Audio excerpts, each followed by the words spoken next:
जय श्रीराम। जीवनटा एक रंगीन मंचर कला परदार द्विधाड़ी कथा जे जीवनटा हूँ गोटे रंगीन मंच ये सब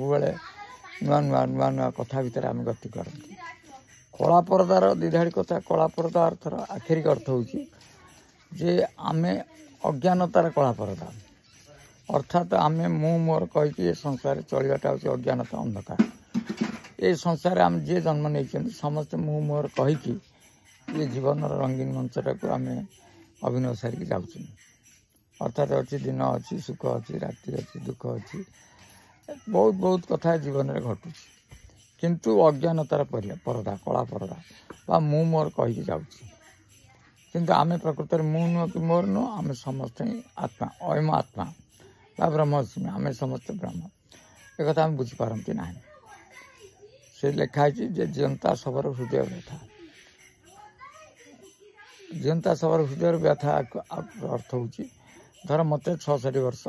तेणु मो जीवन 66 वर्ष को मारी सारे अर्थात मुझे से सब कांधे आसिक 66 वर्ष पहुँचली आउ 5 वर्ष ना 70 वर्ष मरी जो दिन मरी से दिन कही मला किंतु आमे जे प्रति वर्ष बा गोटे गोटे दिन को मारी मारिका आम आसुँ तेणु आम जीवंता सब अर्थात आमर किसी अंश मरीगला 65 वर्ष तथा आम बंची तेणु जीवंता सबर हृदय व्यथा माता गर्भ ये पढ़ा हुए जीवन खातार प्रथम पृष्ठा जे जो दिन बिंदु पढ़ला से दिन लिखी धाता अर्थात आम जो आम गर्भ संचार गोटे मार हुए बिंदु पड़े से रज बिंदु मिसिले तार भाग्य लेखा हुए जे ये जीवन में कौन हम छोटा हम अंध हम सी कौनटा हम से पूर्वजन्म कर्मफल नहीं शरीरटा तैयारी हुए तेणु माता गर्भ ये लेखा हुए जीवन खातार प्रथम पृष्ठा मार झाड़ुआ कानीर बास्ना भल लगे मत पहली उषा तेणु अंतुड़ीशाल जो गंध लोक रही पारते नहीं किंतु कुनी छुआटा से जो जन्म होता से माँ पर कोरे आउजी पड़े से गंधरा तक भल लगे तापर से आखि तो खोले पहली उषा देखे ये भाई दृश्य अच्छी जहाँ से माता गर्भ देखी नाला आटी अगणार जन्मामू देखी टे बड़ हो गले माटी अगणार जन्मामू देखी ओठ शिखे केते दरटी भाषा समस्त कहती एक जन्मामू से देखे शुणे बापा बो ये कथा शिखिकी से निजे निजे कहू चेष्टा करे ये प्रथम पद द्वितीय पदर अर्थ हूँ पहली आषाढ़ मेघर बास्ना भल लगे मत बाया बसा पहली आषाढ़ जो कथा कही आम जीवन जो यौवन स्पर्श करे से आम बाया बसा बा जो संसारटा गढ़ती जो संसार चिरस्थायी नुहे अर्थात आम बह करती घर संसार करती रक्ताक्त हाथ में खंजणी बजे हाथ आखि बुझे कले भाव व्यथा जो आम पाखे पुओ झील हो जाती रोग पड़तु बा कौन प्रकार पाठ पढ़तु से भाव व्यथाटा को आम बुझती जे भाव व्यथा आखिरे देखा जाए जे मो पुओ को गाड़ीटे दे पारे पुओ को पैंट सार्ट दे पारे पुओ को से स्कूल पढ़े पारे से कौन करे ना रक्ताक्त हाथ में खंजणी बजाए से जी खटुला से आहरी खटिया चाहे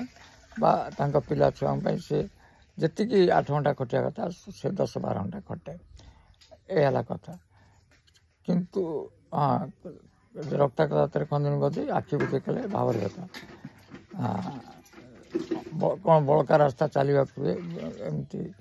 जो लिखाई अर्थात तुमको दुखटा कई बुझे नहीं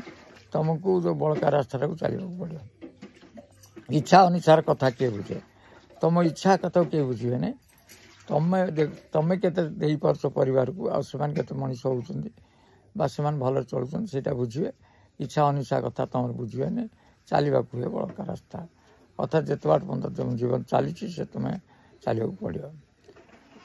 तापर पर अंतराटा आसूची जे माछी अंधार गाई गोट धुआं चाल तले लुचे नुआई मथा अर्थात जो माछी अंधार पड़े अर्थात आमको 60 वर्ष 65 वर्ष हो जाऊँ से आम चूल पाचि जाऊँगी दांत गली पड़ुची जो सिम्बल देखा मृत्यु आड़ को से कौन कर चाल तले धुआंटार गति होपर पलैया आम मृत्युटा हूँ आम ऊर्ध्व पलैया କିନ୍ତୁ ଧୂଆଁର ଗତି ବି ସେଇଆ, ସେ ଉଠକୁ ନ ଯାଇ ଚାଳ ତଳେ ପଶେ। ଅର୍ଥାତ୍ ଆମେ ଚୁଳକୁ କଳା କରେ, ଦାନ୍ତ ଲଗା, ମୁଁ ବୁଢ଼ା ନୁହଁ ବୋଲି ଲୋକଙ୍କ ଆଗରେ କହିବା, କିନ୍ତୁ ସେ ମୃତ୍ୟୁ ଆଡ଼କୁ ମନ ଦିଏ ନା, ନିଜକୁ ସେ ସଜେଇ ହୁଏ। ଅର୍ଥାତ୍ ଚାଳ ତଳେ ଲୁଚେ ନୁଆଁଇ ମଥା। ଅର୍ଥାତ୍ ମୁଁ ମରିବି ନାହିଁ, ଏଇଭଳି ଔଷଧ ଖାଇବି, ଏର କ'ଣ ଚୂଳ ରଙ୍ଗ କରିବି, ଏଇଭଳି ସାର୍ଟ ମଡ଼େଇବି, କେବେ ମୃତ୍ୟୁକୁ ସେ ଚିନ୍ତା କରେ ନାହିଁ। କିନ୍ତୁ ଯେତେ ଚିନ୍ତା ନ କଲେ ବି ସଞ୍ଜ ବଢ଼ିଗଲେ, ରାତି ବଢ଼ିଗଲେ ଲିଭି ଲିଭି ଆସେ ଚଉରା ମୂଳର ସଞ୍ଜ ସଳିତା। ଅର୍ଥାତ୍ ଯେତେ ଆମର ବୟସ ବଢ଼ିବ ଆମ ବେଳ ମରିବା ବେଳ ଆସିଯିବ, ଏ କଥାକୁ ସେ ବୁଝେ ନାହିଁ। କିନ୍ତୁ ରାତିରେ ଶୋଇଲା ବେଳେ ଲେଖା ହେଇଛି, ମାନେ ଆଖି ବୁଜି ଦେଲେ ମାପି ହେଇଯାଏ ହାତ ଚାଖଣ୍ଡରେ ମଶାଣି ପଠା। ଶୋଇବାକୁ ଗଲାବେଳେ ସେ ନିଶ୍ଚୟ ମନେ ପଡ଼େ ଯେ ମୋତେ 70 ବର୍ଷ ହେଇଗଲାଣି, ମୋ ଗୋଡ଼ ଫୁଲିଲାଣି କି ଆଣ୍ଠୁ ହେଲାଣି, ମୋତେ ମରିବାକୁ ପଡ଼ିବ। ଆଉ ମଶାଣି ପଟାଟା କେତେ ଦୂରରେ, ହାତ ଚାଖଣ୍ଡରେ ଅଛି। ଇଏ ହେଲା ସେ ପଦ। ଆଉ ଶେଷ ପଦ ହେଉଛି, ଆଣ୍ଠୁ ମଝିଟାରେ ମୁଣ୍ଡ ଗୁଞ୍ଜି ଦେଇ ନଖ ଟାଣେ କେତେ ସ୍ମୃତିର ରେଖା। ଅର୍ଥାତ୍ ଏଇଟା 85 ଉପରକୁ ଗଲେ ହେବ। 85ରୁ 90 ବର୍ଷ ଉପରକୁ ଯିଏ, ସେମାନେ କ'ଣ କରନ୍ତି, ଅତ୍ୟନ୍ତ ଭାଙ୍ଗି ପଡ଼ନ୍ତି, ଭାଙ୍ଗି ହେଇଯାଏ ମୁଣ୍ଡଟା।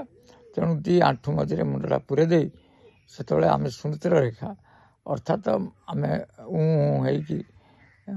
ଏମିତି ନଖରେ ସବୁ ବହୁତ କଥା ଗାରାନ୍ତି ବସିକି, ଯେ ମୋ ଜୀବନ ଏଇଆ ଥିଲା,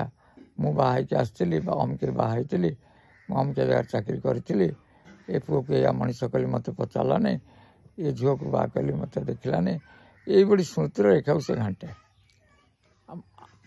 ଆଖି ପତା ଟେକି ନିରେକି ଚାହିଁଲେ ସବୁ ମୁହଁ ଏବେ ଦିଶୁଛି ଏକା।